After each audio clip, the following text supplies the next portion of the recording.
is the year 2472, and the Earth has suffered a great calamity. Hundreds of years of popular culture have vanished. Without the sacred films and texts for guidance, civilization is devoid of anything cool. Then, 3 incubation chambers are unearthed, and from within, men from the time of the great blockbusters emerge. Now, through highly interesting conversations, they share invaluable insight about what once was. The movies, the shows, the comics, toys, and books. This is The Hyperspace. Podcasting in the 25th century. Welcome in to the Hyperspace, podcasting in the 25th century. You are listening to episode 2. We made it. We did. I heard something really exciting happen last week. What happened? I heard there was a new podcast that dropped. Well, I heard that. And it's extremely popular. I heard it's just amazingly popular. Well, the only podcast, remember. The only one that exists. Yeah, how can there be a second one? This is the... I mean, this is the second episode of that first podcast. And by extension, it's the second podcast ever. Is that what you meant? People seem to be catching on to it. Yeah, I think like Matt said, like it's like an audio book. I like that description. I mean, that's fair. I mean, it's like an audio book of a book you'd never want to read. It's like an audiobook without a plot. Yes, exactly. No, but thank you for tuning in for our episode 2. We've got some great stuff. Thanks for coming back. Yeah, and thanks for all your comments and suggestions. Speaking of comments, there was a good comment that I read the other day. Mike, what was that comment? That we are not terrible. Wait, yeah. Who said that comment? That would have been my daughter, my 12-year-old daughter. She listened to some of it in the car and goes, it's not terrible. I was like, thank you, my dear. That's very nice of you. All right, well, we got the 12-year-old vote. Yeah, almost. Yeah. I don't know if that's a real vote or not. But I will take it. Well, what are we up against, Jared? What are we up against? I have no idea. Probably some YouTuber that's playing video games. She likes to watch. Yeah. But the stuff they get in the mail. No, she just watches people play video games on YouTube. That's pretty much the extent of her entertainment. But today on episode 2, we've got some fun stuff to talk about. We've got some great movie news, and we've got some incredibly strange TV news that we're going to give you as well. It's all very exciting. It is. It just keeps getting exciting. I just can't even believe that a computer could hold this type of excitement. Well, hopefully people are putting this onto a CD. Wait, Mike, is this on one of the computers in your home? Well, ladies and gentlemen, my we computer need to clarify. room. My reel-to-reels. We're going to go a little inside baseball with Mike here and talk about... You're going to learn something about him here. Me and Matt, back in the day, probably helped Mike move about 17 times. When I lived in Florida for 5 years, I moved every year I lived there. That's not a joke. And every year he moved. We moved. One time, like maybe it was the second or third time we moved, Matt remarked to me, we're sitting in this room that's full of trash. And Matt says, I literally remember moving this box in here and setting it here. Yeah, but it hasn't moved in a year. I reached in that box, if you remember, and I pulled out a user manual for like a Tandy computer. Yeah, a Tandy. From like 1982. I'm like, what is this? I know. Is this... Because those boxes of manuals are heavy. And Matt's like, what am I moving around? So he pulls it open, and it's like a manual for a dot matrix printer. There was also a manual for like a 300 baud modem in there. I think the modem was in there. And Matt called him out. He's like, Mike, I got to ask, do you really need this stuff? You never know. Because if there's a time to get rid of stuff, it's when you're moving. It's the best time to throw stuff away. But I think I'll never forget Matt looking at a box and saying, I left that there a year ago, and it hasn't moved. It hasn't been opened. So that's just a little... we say all that with love, but that's just a little insight into one of our co-hosts here. My wife hears this. She will... I know! Yes. She's going to use it as a whole excuse to pull a dumpster up in the driveway. And maybe rightly so. Yeah. And speaking of garbage, there is some amazing news about some very famous movie garbage that everybody's going to be incredibly excited to hear about. News from the interwebs. All right, today in News from the Interwebs, we're going to go back to 1975 and talk about a film we all know so very well, Steven Spielberg's Jaws. And Jaws is back in the news now for a very interesting reason. Mike, why don't you tell us about that? Well, that's right. One of the 4 molds made for the shark for the film has been restored by Greg Nicotero of K&B Effects. It's going to be put on display at the Academy Museum of Motion Pictures. Was this mold one of the ones they used in the water? No, it was not. It was one that they put out for promotion, and it hung out in a junkyard, apparently. Yeah, in the 90s, it was sold to a junk dealer in California, and apparently was left out in the elements for 25 years. I can't imagine it just sitting there and nobody walking by and going, hey, isn't that the shark they used in Jaws? And like trying to get it. I've seen pictures of how it was displayed. It's not like something they could have walked in. It was suspended from a chain, about 20 feet in the air. I'm looking at that picture now too. It was a mess. Yeah, it looks terrible. Yeah, but still, you got to think that somebody would think, well, we got to do something with this. Well, eventually, that's the owner came around because the owner of the shark that's there at the junkyard, he gave that shark back to the Academy. So and now they're restoring it. He still owns it, but it's on donation from him. I think I'm gonna have to go and see that shark when it's done. That is really cool. That's one of those movie props that as a kid that haunted you. That was a terrifying prop, and it looked. You watch the movie now, it looks real. It looks legit. It's like one of those things that never goes away in your head. It's always with you, and I kind of want to see it. I feel like it's like a cathartic journey now that I got to go and face this thing. That's interesting. I've seen footage of real sharks that size, and it's pretty close, I think.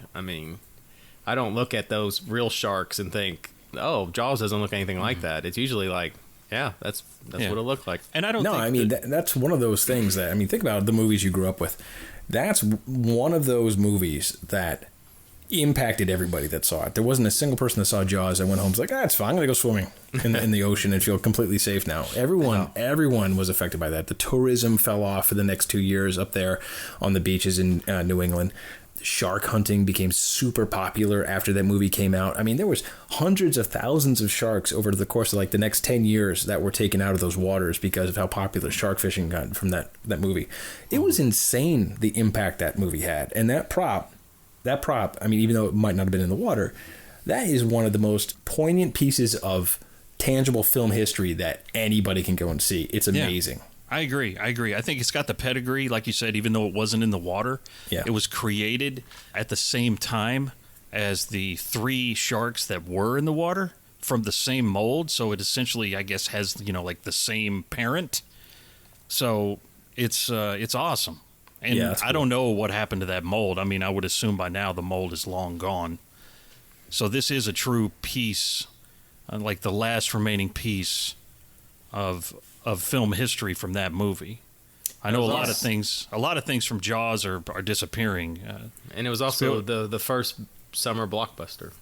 Yeah, it was 1975. The year There's a lot attached to that movie. It's a lot of film history attached to that movie. It's very cool. It's the same age as me, and Matt. Yeah, which is cool. Of course, like we say, Mike was 37 when Jaws was released in 75, so he can't claim that.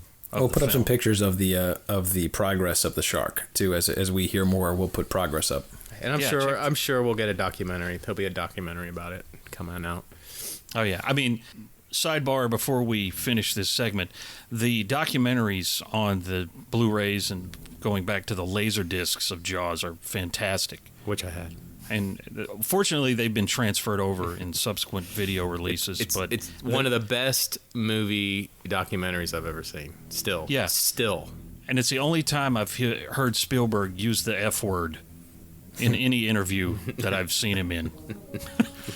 So it apparently was a truly miserable experience making that movie. That was the bane of his existence, that entire movie. That shark was the bane of his existence, too. Actually, that's... But it all worked out because, he couldn't show it because it wasn't working, and it was all the more effective for that. Exactly. But, we'll be doing a Jaws episode sometime down the line. But for the time being, this is really cool news from the Interwebs. But now it's time to get a little random. Random access memory. All right, so now is our RAM segment, Random Access Memory, where we toss it, one of us tosses out something random, and then we just have a little powwow about it real quick. So, real quick. What do you got, Mike? A lot of tossing around. What I got is we recently watched the pilot episode of Swamp Thing, and we liked it, and they already canceled it. I mean, they're gonna. I didn't know they were remaking Swamp Thing. Yeah, and it's actually the first episode is really good, and there's 10 episodes, and so the last episode was pretty good too, I guess. Well, I don't know, they haven't dropped them all, but the thing I'm talking about is they've canceled this show right after releasing the pilot episode. So I'm thinking, why would you do that? I mean, wait until like halfway through or something, because now people are not even watching it because they're like, well, I'm not going to bother now, Yeah, they're checked out. Yeah, so I mean, why would you do that? Why would... So they've like committed to dropping the episodes no matter who. So the pilot, so they're going to drop the existing episodes that they shot, correct? They are going to release them weekly, and Okay. then that's it, forever and ever, apparently. And apparently what happened is they shot them in North Carolina, and North Carolina promised them some sort of tax cut. Because it was originally supposed to be 13 episodes, and they stopped shooting like right away. I mean, unexpectedly, they just stopped shooting, and they knocked it down to 10. And then apparently because North Carolina went back on the deal that they were going to offer them. So the budget for the show just like basically doubled or tripled or something like overnight. But anyway, but the point I'm trying to... Well, the thing that I don't understand is why would you announce the cancellation before before it even has started? It kind of gives you a little exclusivity in watching it. I tell you what, though, I feel sorry for the legions, and I say legions of Swamp Thing fans that are probably lining up at their friend's house to watch Swamp Thing. Hey. Swamp Thing has a following, okay? It may not be Superman or Batman, but he has a following. I remember Mike at work in the break room surrounded by bagged Swamp Thing comics, reading them on break while eating something. Do you think that someone in like a network executive walked into a room and said, "You made what?" No, look, stop it. That's not just fair. Stop now. No, Swamp Thing has a following. He's popular. Okay, Yes. I know he does. That's fair. That's James fair. Wan was the producer on it, and James Wan is a pretty. He directed Aquaman. He's produced and directed some of the really big horror movies that are out right now.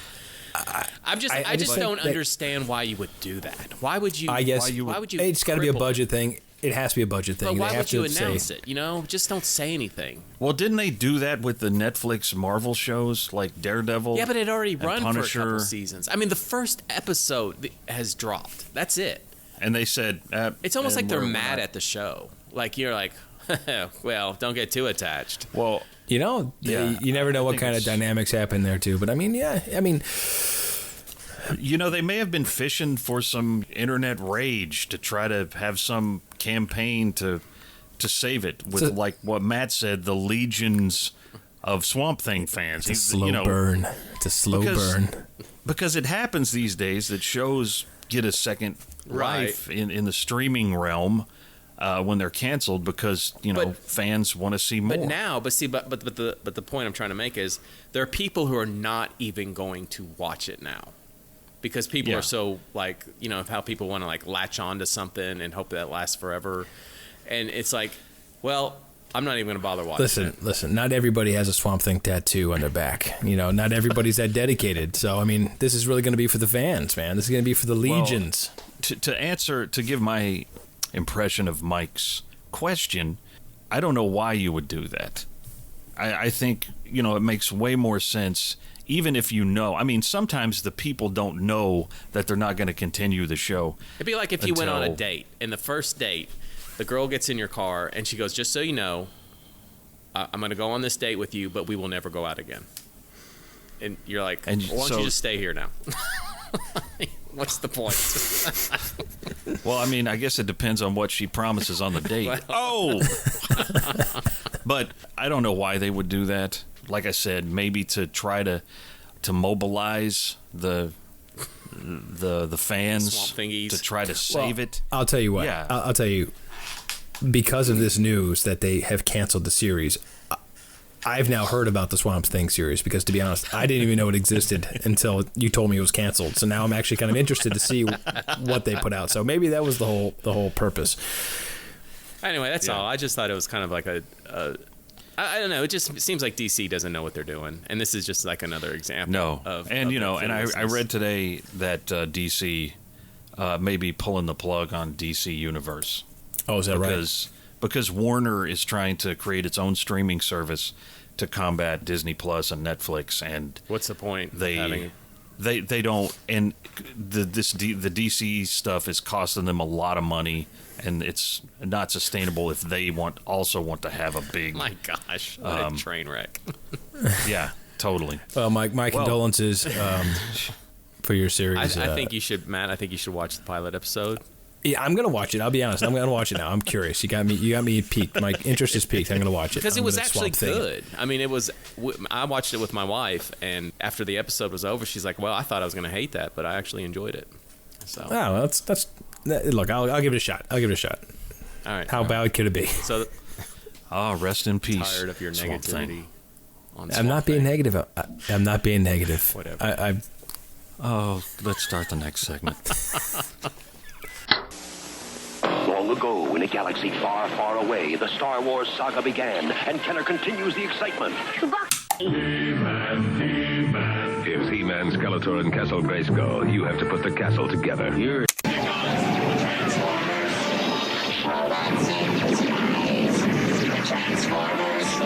saved the G.I. Joe headquarters! G.I. Joe headquarters. All figures and equipment sold separately from Hasbro.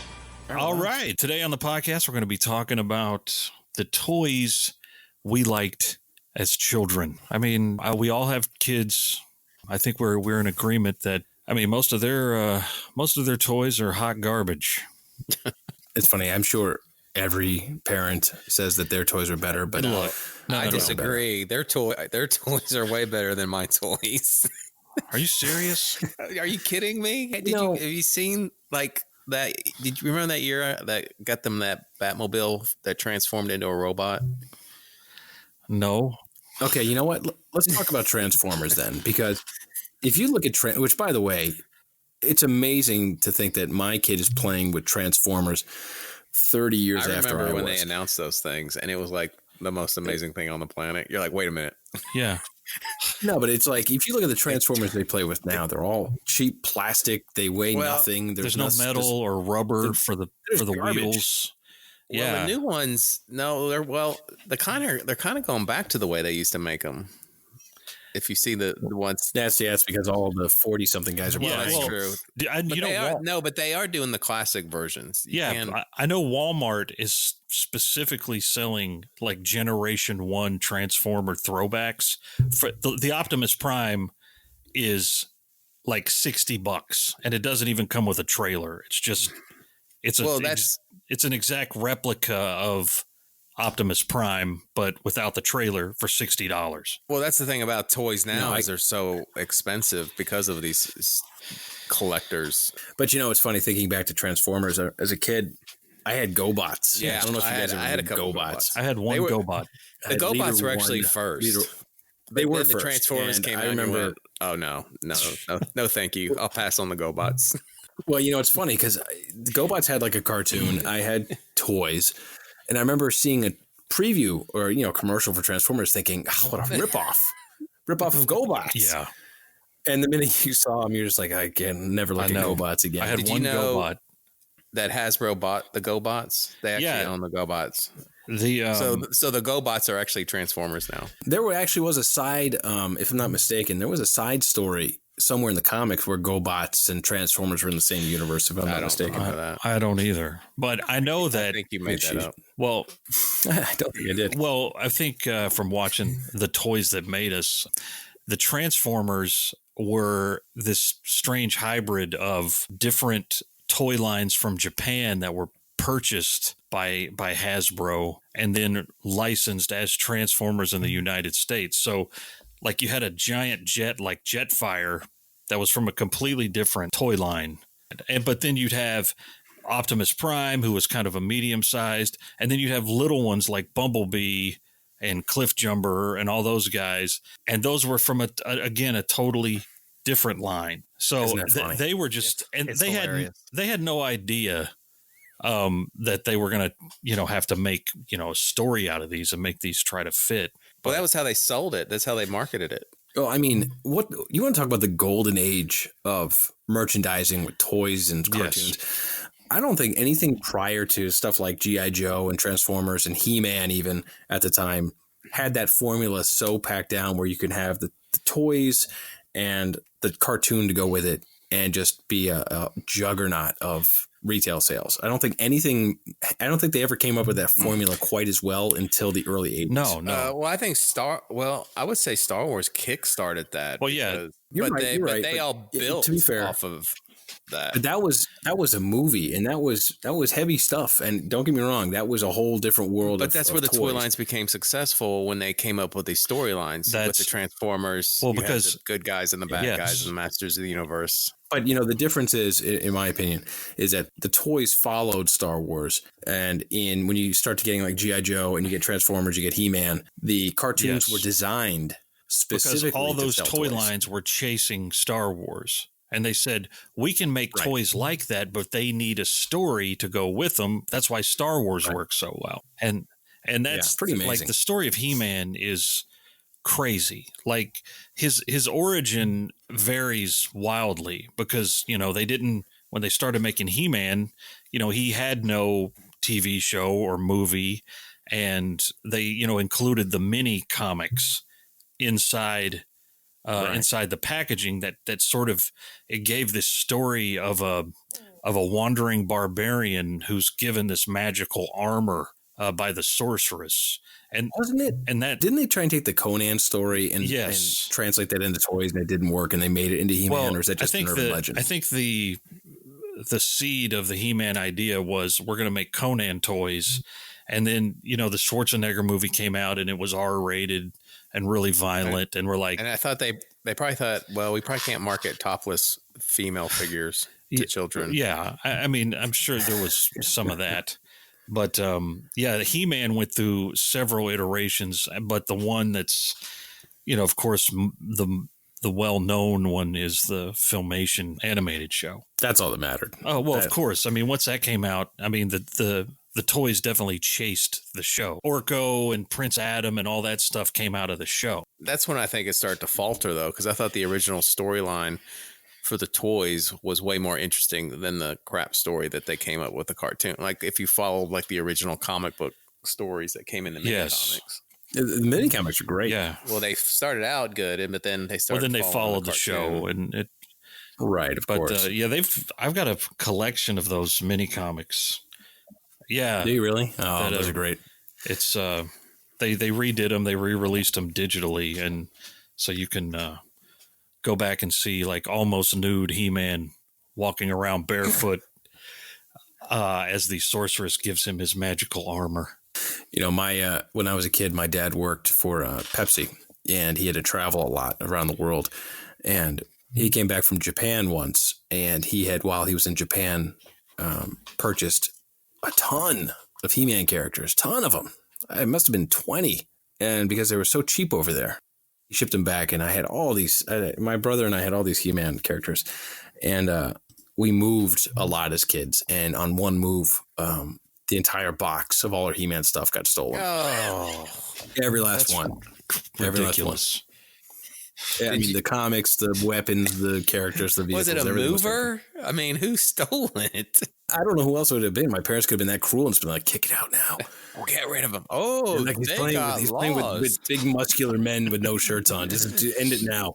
Wow. It's a good spot to stop. But no, that's a line, like, even to this day, that is a line now that's specific. They're still making He-Man figures, but it's specifically for adult collectors in a subscription service. It's just, well, that borders line, like, let's get into that here. But they're like $20 a pop. Yeah. Or I think even more than that. I mean, I've seen them they've got them on the shelves at like Think Geek and stuff like that. And they're fun to look at, but I mean, I say this as I have 100 vintage Star Wars action figures sitting on my wall in here, but the new stuff, obviously to me just doesn't hold the interest that the old stuff did. Having two young boys and taking them to the store, and the figures, the prices are just so ridiculous now. It's like, even like the Star Wars figures, which are your basic figures, are like $7 or $8 a pop.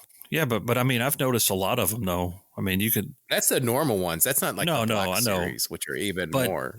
So much of the stuff, especially Star Wars, I see it on clearance all the time for like almost the price of the old figures, like $3. Yeah, that's true. But my sons don't really play with action figures. They play with the Beyblades. The only figures they play with are their Godzilla figures, and those things are $25 a pop. So I'm like standing over them, going, "Don't bang them against each other." See, that's where you needed two of them. You need them for your case in your office, and then one that they could play around with. I gave Hannah my Millennium Falcon when she was little. Oh, did you? Yeah.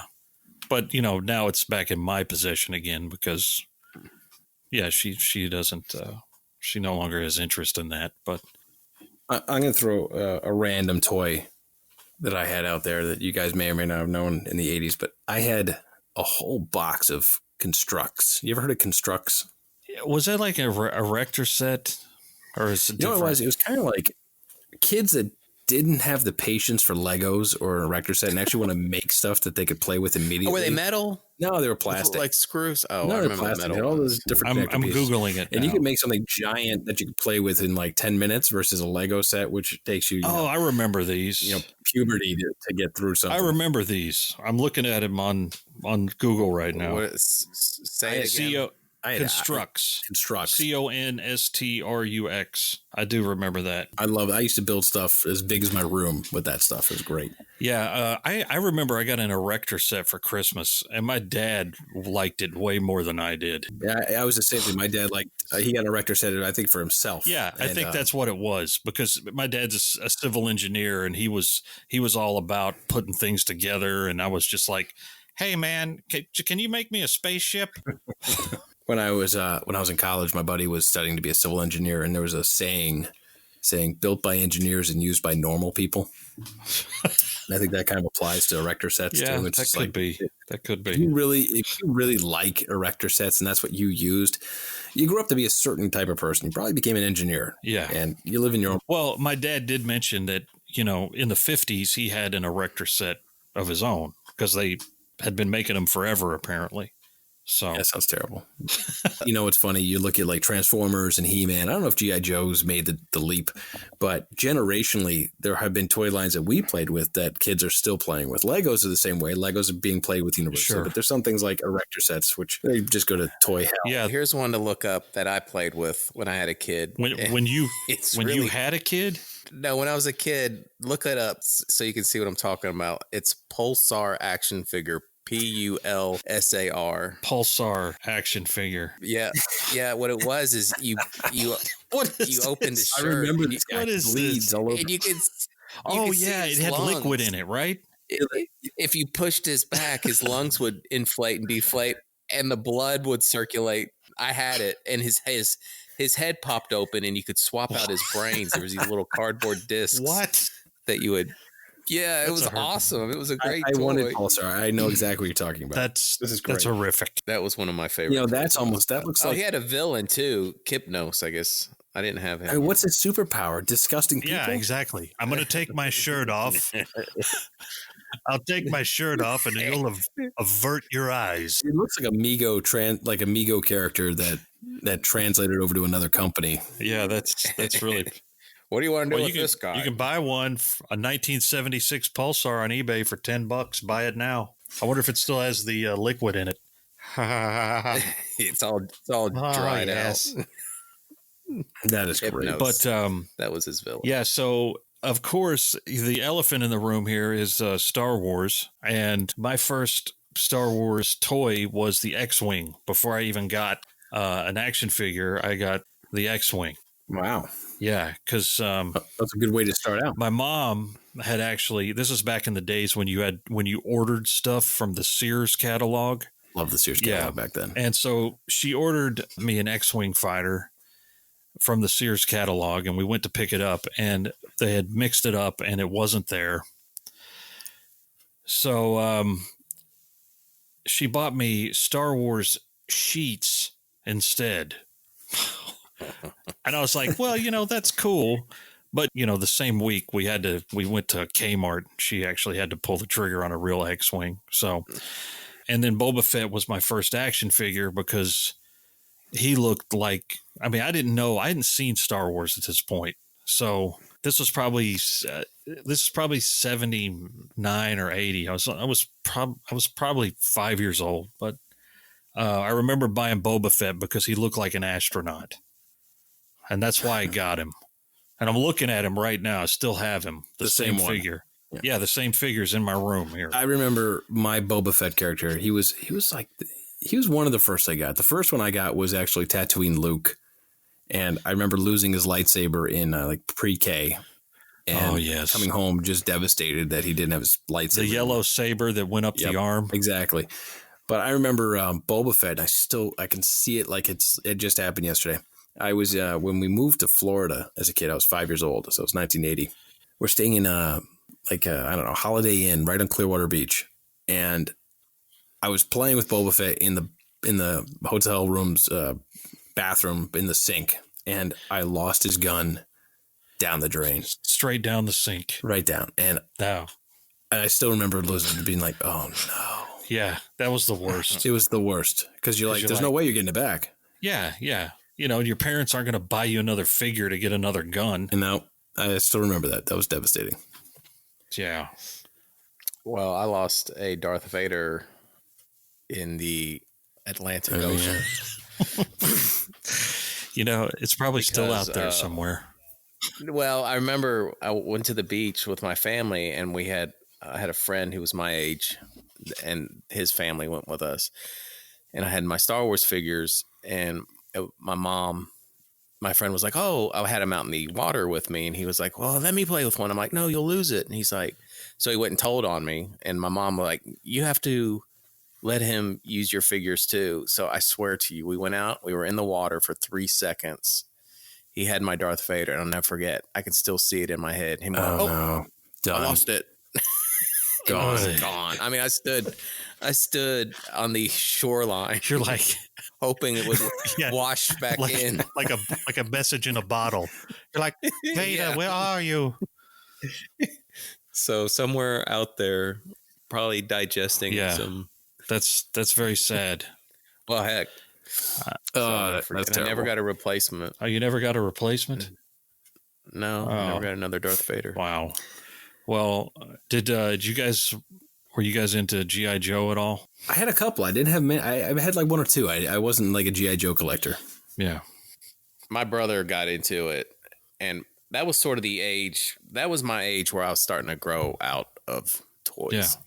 When G.I. Joe. For those that don't know, ladies and gentlemen, Mike is older than me and Matt by quite some margin. Not much. He's a good 17 years older than us. But Matt had him, and I used to play with him. Let's clarify, your brother Matt had him. Yes, yeah, my brother Matt, not Matt on the microphone. So, what did you think of him? I thought the G.I. Joes were pretty cool. I thought the cool thing they did was they came with the vehicles. The figures came with the vehicles. Which some of the Star Wars did not do. And they had more articulation. Yes. Like the arms would swivel. No, I thought when I was a kid and they started coming out, I had that, oh, those are Star Wars. It's stupid. There's not Star Wars. It's stupid. I hate G.I. Joe. But then, Matthew started getting them and I was like, gosh, these are actually kind of cool. And the bad guys are, they had all the different type of Cobra troopers. It's funny. I was really more into watching the show than I was the toys on that one. Yeah. I thought the cartoon was great, but the toys, they didn't do anything for me, but I love the show. The show was great. Oh, that was my gateway, was the show. And it was actually G.I. Joe that kind of pulled me, or it was more Masters of the Universe sort of. I was doing Masters of the Universe and Star Wars toys at the same time, but G.I. Joe was definitely the nail in the coffin of Star Wars for me, because there was some crossover with me for He-Man and G.I. Joe, but then starting in like 85, 86, maybe 85, I would have been 10. So that I was pretty much full on G.I. Joe by then. And I was watching the show and I was reading the comic book that was out, which I really enjoyed. That's when I started going to comic book stores and trying to find the back issues. And that was like the first comic book that I ever read religiously on a monthly basis was G.I. Joe. G.I. Joe. Yeah. As we look now to the present day, and Matt was saying earlier, I think a lot of, there's some new things, like Mike was talking about Beyblades, and I don't know Beyblades from, Adam sitting next to me. So it's really surprising to still walk the toy aisles and see things that, this is stuff that I collected when I was a kid. Even Star Wars is even going back to the vintage Kenner packaging now on their figures. What's funny about that, and I'm certainly not complaining, because as a fan and as a collector as a kid, I love seeing that now. Yeah. But I also kind of feel like my kids are kind of missing out on the next great thing for them to latch onto. Not that they can't latch onto Star Wars, and I really hope they do, but they don't. To me, I don't see anything super great that's come out that's made their childhood going to be unique and memorable in terms of the toys yet. I'm sure it will come out, but so far I haven't seen it. What you're talking about is, it could be a topic easily for another show, and not just for toys, but for the entertainment and pop culture in general that they consume. We are stuck. We're kind of stagnating in. Well, the kids don't play with figures like we did, because now they have video games. Exactly. Because their figures are on, my boys play Fortnite and they know the characters on Fortnite. And I guess the thing they do now is they add those dances. So now my boys do those. Yeah, the flossing and all that. But, they just don't. They never. They played with action figures some, but nowhere near like I remember I used to play with. That's fair. That's fair. That's a good point. But at the same time, in the entertainment world, there just hasn't, in my opinion, been any kind of like bar-setting, new, super great kind of movie trilogy or movie series that has inspired any great toys for kids. Hey, I have an attic full of Lord of the Ring figures that says no. But see, here's the thing. Not just but you sleep with Gimli at night. It's like, someday they'll love you. But look, you're talking about Lord of the Rings, which was written 70 years ago, and Star Wars, over 40 years old now. Transformers, they're 30 years 40 old. 40 years almost. Yeah. It's and look at the movies coming out. Like, all these Marvel characters were around before we were born. Don't get me wrong, because I'm sort of a grumpy old man, and I'll say, no matter what you throw at me, you're never going to show me another Empire Strikes Back. And none of this crap that the youngsters like is ever going to be as good as that to me. But yet there's that hope inside of you that you really want to be wowed by something. Yeah, absolutely. Because you love entertainment, because you love movies, and you love that fantasy of it. And I think the last time I felt like that kind of, I guess, was maybe with the first Matrix movie. Like when I felt like, well, man, this is like something that's really kind of different and cool. It traded on a lot of, sci-fi tropes, but it was new and really cool and interesting. I agree with that. Yeah, I think it fell down pretty hard after the first one, but the sequels are. I agree that it was a good, unique kind of perspective and new movie that came out. Correct, but again, not a movie that you're going to show your 6-year-old kid. So what are kids? Well, I just showed mine the getting these days. We could turn this into a whole different discussion about what Mike had just said about video games, because I mean, video games today are movies. Video games today are interactive movies almost. They're so amazing and they're so realistic and they're so fantastical that, they're better than movies in a lot of regards. And that industry is making more money than movies are. It's insane.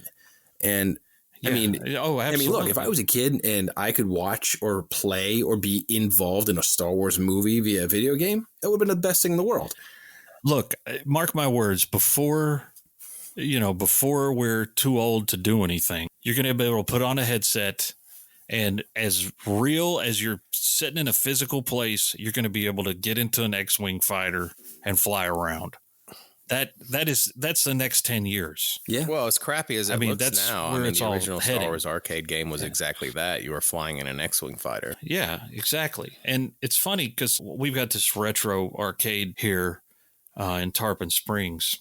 I took Hannah there a couple of times. She thinks it's interesting for probably about a half an hour.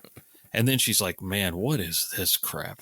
And I think just because of when we grew up and, saw all this stuff for the first time when it was brand new, that's something that you can't ever really replicate. That's why that stuff is going to have an interest to us, and to our kids is going to look like, a caveman toy. Yeah. Or something.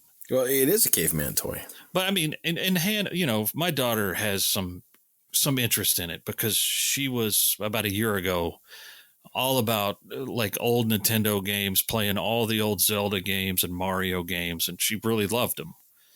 And she still does to some degree. But for kids today, I mean, the stuff that they're getting now, it's just, why would you want to play, Pong? Have we, in general, have we completely stunted the creative growth of the younger generation by continuing to foist our interests and what we like on them?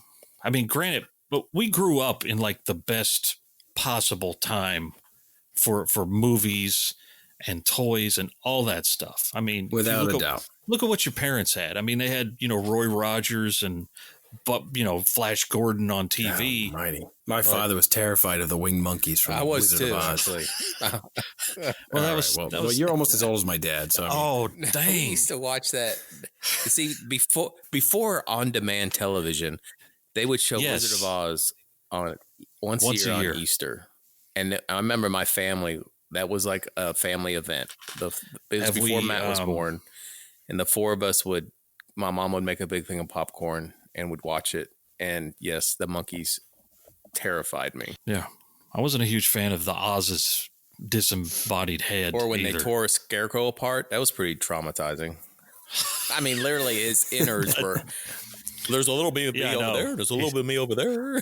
Over there? And you're like, dear Lord, it's your insides.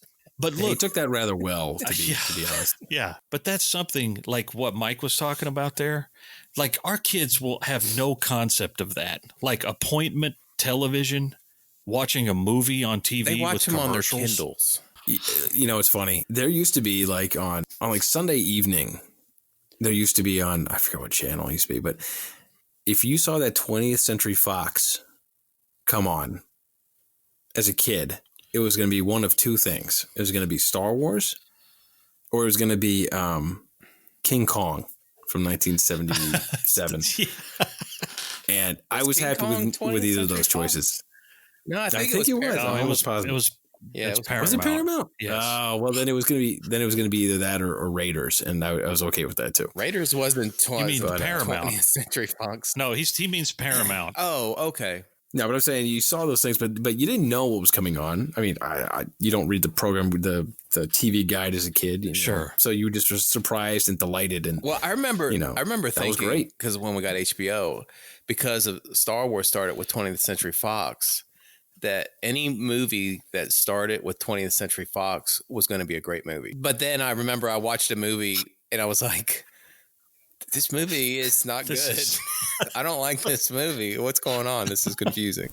I don't know what road we just went down there, but we're going to get back down on the toy highway here. Probably a good idea.